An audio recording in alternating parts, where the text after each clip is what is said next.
Chapter 2.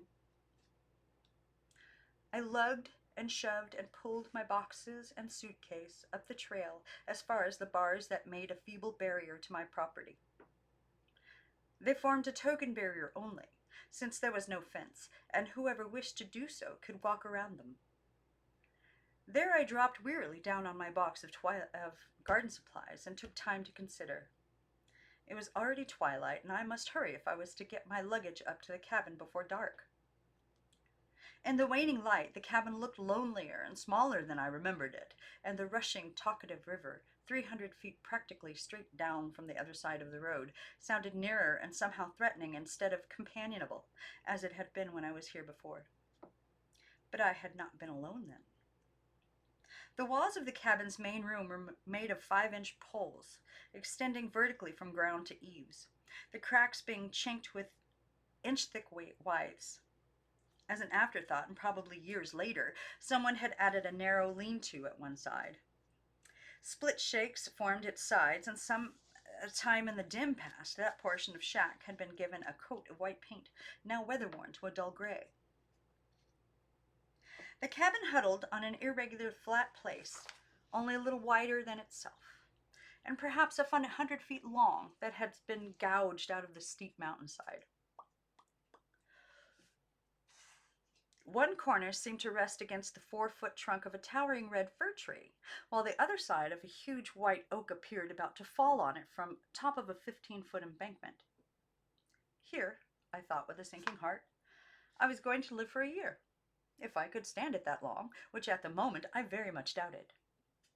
What was I doing here anyway, sitting on a box in the Klamath National Forest, far from electric lights, plumbing, inner spring mattresses, lectures, theaters, in short, from San Francisco? I should have had my head examined, but it was definitely too late for that now. I had to make my way up a twisting trail for fully 100 yards to my cabin, and it would take several trips to get myself moved in. I decided one trip was all I could make that evening. The waning light really started me going. I opened the carton of groceries and scrambled in it for the food I would need that night. A loaf of bread, butter, a pound can of coffee. From my suitcase, I took matches, soap, a towel, my flashlight, a candle, my trusty little Ivor Johnson pistol, and a nightgown. Then I started up the trail with all the speed I could muster, which was far from being speedy, as I had to stop every few feet and puff. I'm sure my trail is the steepest short trail in the Klamath. My young legs failed me.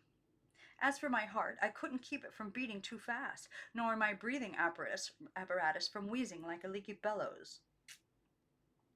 I was played out all over when I reached the cabin door.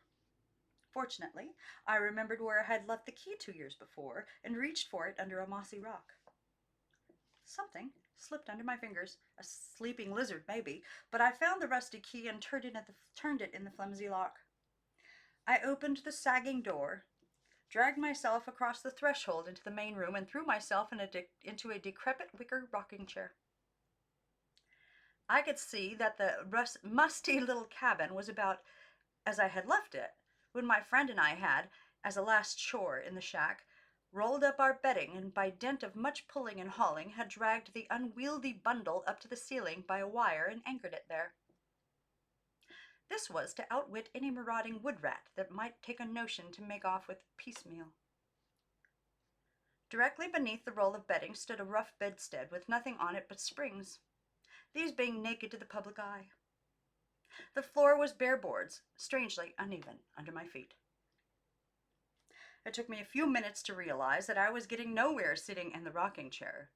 Pull yourself together, old gal, I thought. Unfasten that wire and get your bed in shape. You're gonna need it, and powerful quick. I rose from the creaking chair and jerked the wire loose, spread the mattress and blankets on the springs, and my bed was made. I took a peep into the kitchen with my flashlight. It looked the same except for a festooning of spiderwebs. The large, ornate, and ancient cook stove, which my friend had declared was a museum piece dating back to the 60s, was rusty in spite of our having given it a coating of rancid lard. The coffee pot was still upside down on the rickety table. placed that way to keep a curious mouse from crawling into it and dying there. Frying pan face down. Thick white plates, cups and saucers, knives, forks, and spoons stacked in a covered fruit jar. The sight of them suddenly stirred my appetite. I hadn't eaten since that lone hamburger in Hoopa, and I was famished. I lighted my one candle. Instantly, the world outside was enveloped in what seemed like pitch blackness, and the only light in the great Klamath forest gleamed softly in my little cabin. I touched a match to the trash.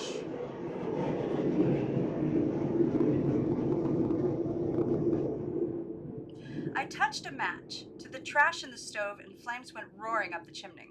That made me think of water. I took a quart jar that stood on one of the shelves and made a forced run to the water barrel, 50 feet away in the backyard. It was fed by a pipe from a spring that gushed out of the mountain far above. I knew by the way I stumbled when I ran, and by the way my hand shook as I filled the jar with water, that the blackness of the night was beginning to scare me. The feeling of being alone on that vast mountainside, no neighbor within hailing distance, was working on my nerves. I might scream, yell, shout. None to hear, just an echo from the bluffs across the river to answer me. I pulled myself up short.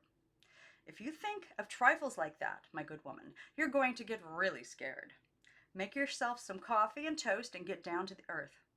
Back in the kitchen, eating toast and drinking coffee. I studied the back door. The man who made it had thoughtlessly left off lock and key. A light board across it kept out inquisitive small animals. But what about a bear? Or a mountain lion? There were plenty of beasts in the Klamath forest. Wildcats, too, probably.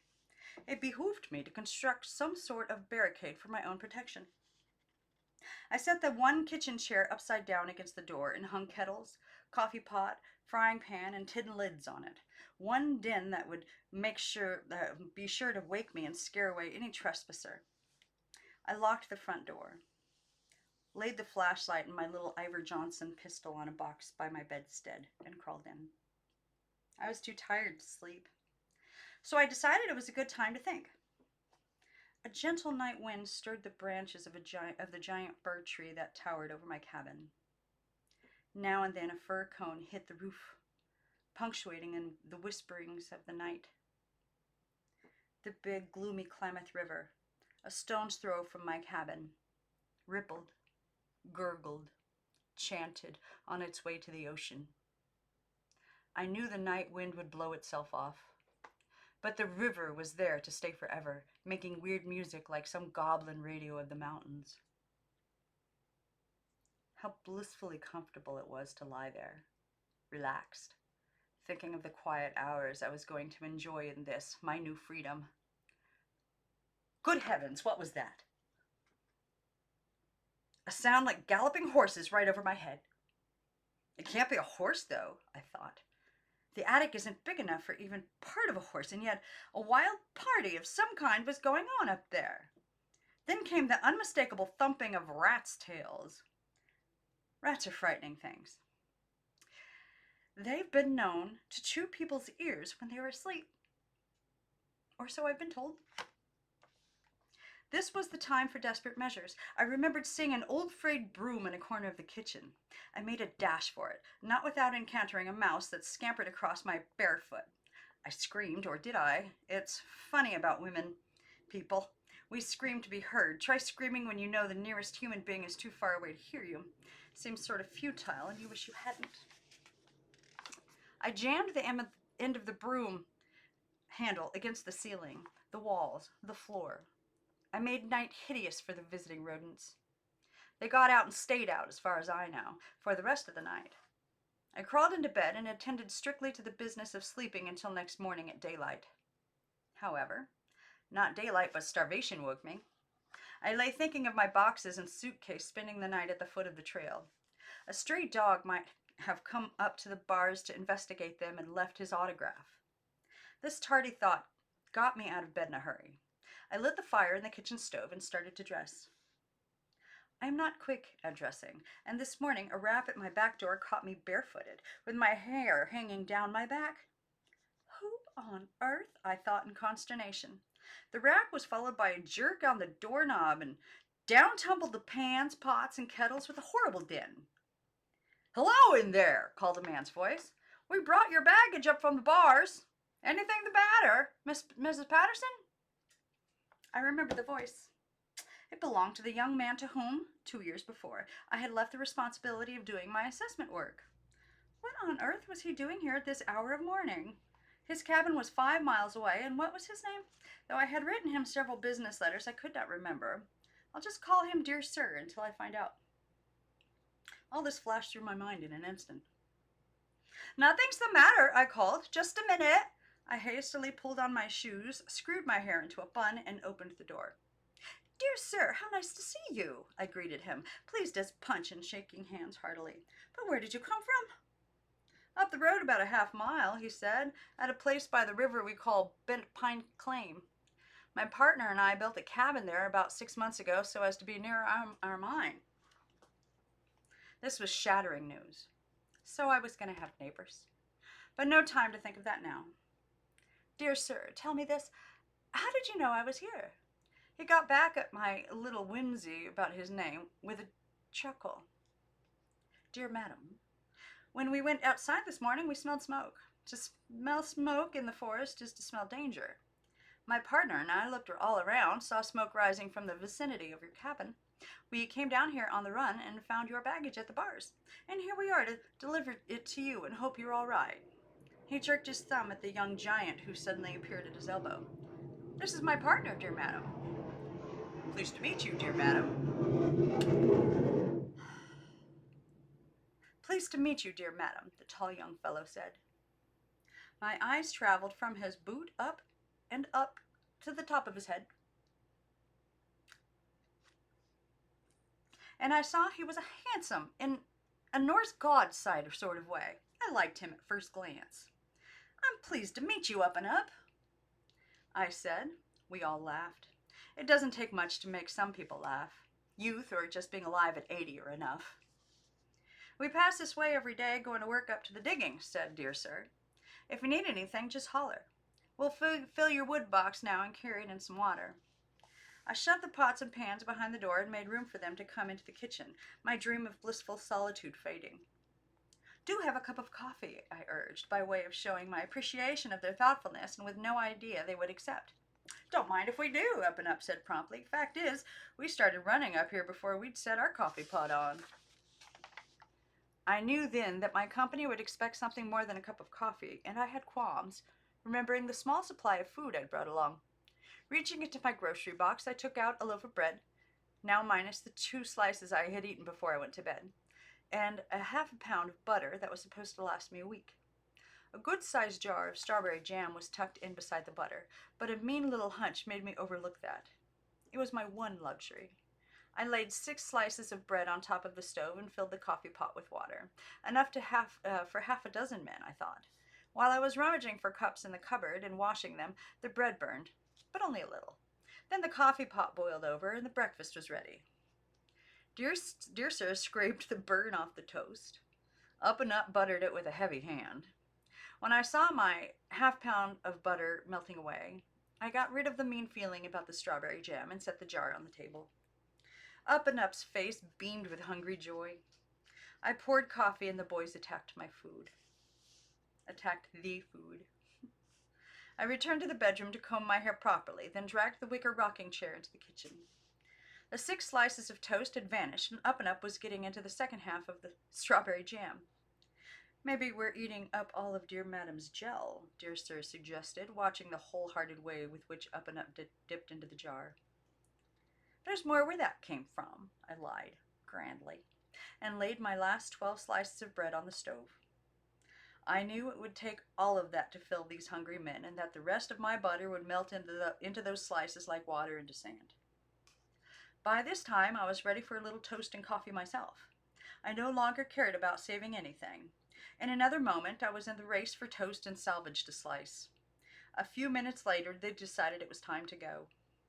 Up and Up cleaned out the strawberry jam with a knife and licked it, his face shining with bland satisfaction.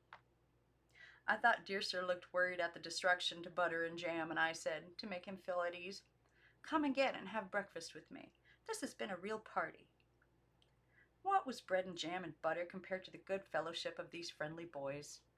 There was no use trying to fool myself about this. I had been taken possession of willy-nilly, and to some extent at least, my longed-for freedom had gone a glimmering. They filled my wood box from a supply of stove wood somewhere in the backyard and found a pail and brought it in filled with water. "We'll be going to Happy Camp in the jalopy today after tomorrow," Dear said in parting. "If you should want to do any shopping then, we'd be glad to take you along." Then they were gone, striding up the trail toward their mine. Suddenly, it occurred to me that I hadn't said anything about my assessment work, which was mining law required should be done by July 1st. Oh well, there had been no opportunity to talk business, of course. I could ask them about them later. I could ask him about it later. There was plenty of time.